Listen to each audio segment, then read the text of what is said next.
Ich habe eine Absage über ein Bewerbungsgespräch bekommen. Nachher, wo mich das HR rausbegleitet hat, gab ich 2 Fans. Das ist einer der besten Momente in meinem Leben gewesen. Wirklich, ich zuerst das Bewerbungsgespräch gehabt, schön seriös. Und nachher hat sie mir so Fragen gestellt. Eigentlich alles gut. Und eine der letzten Fragen war, wegen meinem Social Media. Das TikTok hat für sie nicht so zusammengepasst mit der Firma. Und dann hat sie mich gefragt, ob ich mein Social Media, ob ich mit dem aufhören für die Firma. Und ich bin dann so nein, sorry, ganz sicher nicht. Ich suche ja einen Job.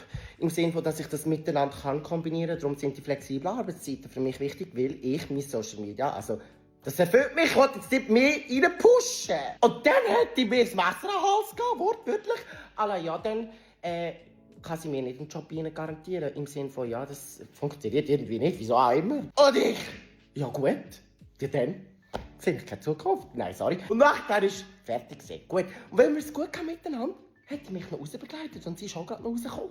Dann laufen wir raus. Hey, und dann, als hätte es Gott wollen, kommen 2 Girls. Nein. Und ich laufe einfach normal, nicht zahlen mit denen raus. Kommen die 2 Girls wirklich so dick. Schau ich mich an. Und vor allem, das ist immer so herzig, oder? Wenn mich jemand sieht irgendwie und die mich cool findet und sie rechnet nicht damit, oder? Und nachher schaut sie mal mehr so und fragen, das ist der Ziel! Und nachher bin ich mit dieser Person dort gewesen. Und die hat auch schon gedacht, yes, Mario, was sind das für zwei? Und nachher sagt die andere, oh mein Gott, bist du von TikTok? Und die andere, oh mein Gott, das ist das Ziel! Und ich bin so dort gestanden und ich so, hoi zusammen. Und dann wiederum die eine so, oh mein Gott, aber das Foto mit dir, ich finde dich so cool. Leute, das war so cool gewesen. Und ich einfach so dort gestanden ab dieser Person. Ich so stehhart. Sehen Sie, das sind die goldenen Momente in meinem Leben. Das kann ich niemals aufgeben. Nachher bin ich übergegangen zu diesen zwei. Habe sie umarmt. Ich so, hi zusammen.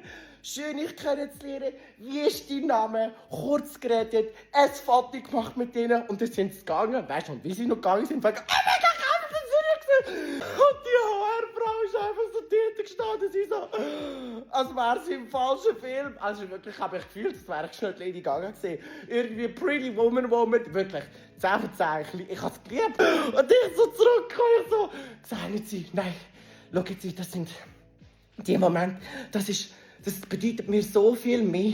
Ich kann das nicht aufgeben für einen Job. Das ist dort sehe ich meine Zukunft.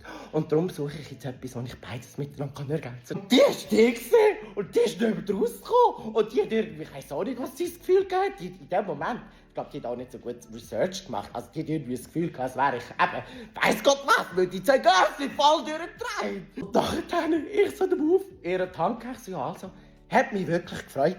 Tut mir leid, funktioniert es nicht, aber wer weiß, man sieht sich immer zweimal im Leben. Ich wünsche Ihnen noch alles Gute. Auf Wiedersehen. Da bin ich gegangen. Und die ist wirklich dort, die ist einfach so dort gesehen. Ich so wirklich, oh mein Gott, ich habe es geliebt. In dem Moment, ich schwöre, ich habe mein Leben geliebt. Die zwei Girls, ich habe natürlich eins müssen auf cool machen oder Pokerface, aber innerlich, glaub mir, wenn ihr das sagt, ich bin genauso am Schreien. Ich bin genauso am Schreien. Das war einer der größten Momente in meinem ganzen Leben gewesen. Und die HR-Frau, weißt du, die hat nicht gecheckt, dass ich ein Bewerbungsgespräch kann. Wahrscheinlich hätte die gedacht, das ist meine Großmutter. Also Großmutter, Tante, keine Ahnung. Und nein, ist wirklich, nein, das ist einfach, das ist der Oberbörner. Das sind der Oberbörner. Und ich so, sehen Sie, das sind die goldenen Momente in meinem Leben, die es einfach ausmacht. Das kann ich nicht aufgeben. Kann ich auch nicht. Würde ich auch nicht. Ich liebe es viel zu fest. Aber wirklich, ich so, das darf nicht wahr sein. Das darf nicht wahr sein. Das ist einfach zu gut. Das ist einfach, nein, Oscar.